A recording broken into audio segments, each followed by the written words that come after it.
कैसा था एशिया का नंबर 1 कंट्री सिंगापुर का 1967 में हाल। दोस्तों, अभी कुछ दिन पहले ही सिंगापुर को एशिया का सबसे डेवलप और बेस्ट कंट्री का दर्जा दिया गया है, जो कि सिंगापुर के लिए बहुत गर्व की बात है। लेकिन आज जिस सिंगापुर की लोग सराहना करते हैं वो किसी समय कुछ नहीं था और बीते कुछ सालों में इसने देश में इतनी ज़्यादा तरक्की कर ली है कि आज ये कंट्री कहाँ है ये तो हम सभी देख रहे हैं। तो कैसा था इस कंट्री का सफ़र, जानते हैं इस वीडियो के माध्यम से। तो दोस्तों, शुरू करते हैं आज का ये वीडियो। लेकिन अगर आपने अभी तक हमारे चैनल द इलॉजिकल लैंड को सब्सक्राइब नहीं किया है तो कृपया चैनल को सब्सक्राइब कर लें और पास में बने बेल आइकन बटन को जरूर दबाएं ताकि हमारे चैनल की लेटेस्ट अपडेट सबसे पहले आप तक पहुंच जाए।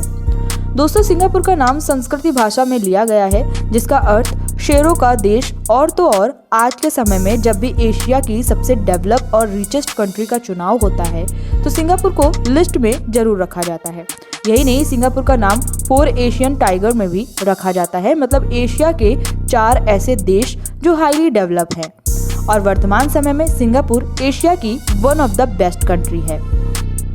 लेकिन 1967 में ये ऐसा बिल्कुल नहीं था, बल्कि इस कंट्री के हालात इतने ज़्यादा बुरे थे कि 2 वक्त के सादे और साधारण भोजन के लिए भी लोगों के पास पर्याप्त धन नहीं था। इसके अलावा इस देश में लोग नशीले पदार्थों जैसे ड्रग्स इत्यादि से बुरी तरह से ग्रस्त थे।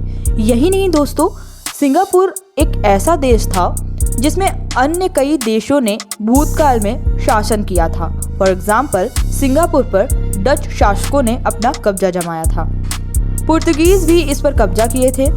इन सब के अलावा कई अन्य देशों ने भी सिंगापुर पे अपना कब्जा किया और अंत में ब्रिटिशों ने भी सिंगापुर को खरीद लिया। और दोस्तों, इन्हीं ब्रिटिशों की वजह से ही सिंगापुर में बाहर से आने वाले लोग और वहाँ के कुछ आम नागरिक भी ड्रग्स के शिकार होने लगे, क्योंकि ब्रिटिश अपने द्वारा उगाए गए ओपियम्स का उत्पाद यहीं से करने लगे, जिससे ब्रिटिशों को कंपनी में काम करने वाले मजदूर इस ड्रग्स का नशा करने लगे। इसी कारण सिंगापुर में हिंसा बढ़ने लगी। इन सब के अलावा सेकेंड वर्ल्ड वॉर के दौरान सिंगापुर पर जापानीज ने भी कब्जा कर लिया, जिसके बाद सिंगापुर की अर्थव्यवस्था पूरी तरह से टूटकर बिखर गई।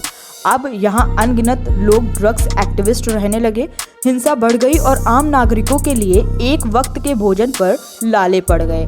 लेकिन दोस्तों, सेकेंड वर्ल्ड वॉर खत्म होने के बाद एक बार फिर से सिंगापुर पर ब्रिटिशों ने अपना शासन जमा लिया और बिगड़े हालातों को सुधारने का प्रयत्न किया।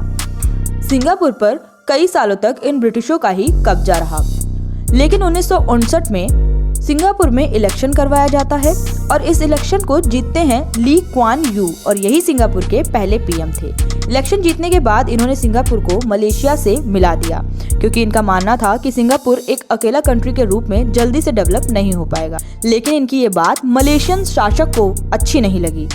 लेकिन इसके अलावा सिंगापुर के नागरिकों को भी ये बात नहीं पसंद आई, जिसके कारण वहां दंगे होने लगे और अंत में सिंगापुर फिर से मलेशिया से अलग हो गया। इसके बाद सिंगापुर में जो कुछ बची खुची ब्रिटिश कंपनियां थीं वो पूरी तरह से सिंगापुर छोड़कर जाने लगी और इन ब्रिटिशों के जाने से सिंगापुर के नागरिकों को और भारी मुसीबत का सामना करना पड़ सकता था, क्योंकि इन ब्रिटिश कंपनी में सिंगापुर के कई आम नागरिक को नौकरी करते थे और इसी नौकरी से उनका घर चलता था। इन्हीं सब दिक्कतों को देखकर सिंगापुर के पीएम ली क्वान यू ने खुद जाकर ब्रिटिशों से अपील करी कि वे कुछ और सालों तक सिंगापुर छोड़कर ना जाएं। और ब्रिटिशों ने उनकी ये बात मान ली और यही कारण है कि सिंगापुर का नजरिया ब्रिटिशों के लिए हम भारतीयों से विपरीत है। और दोस्तों, इन सब मुसीबतों को झेलकर अब सिंगापुर विकास करने के लिए पूरी तरह से तैयार था। लेकिन आज के इस वीडियो में बस इतना ही। उम्मीद करते हैं वीडियो अच्छी लगी होगी। वीडियो में अंत तक बने रहने के लिए आप सभी का धन्यवाद।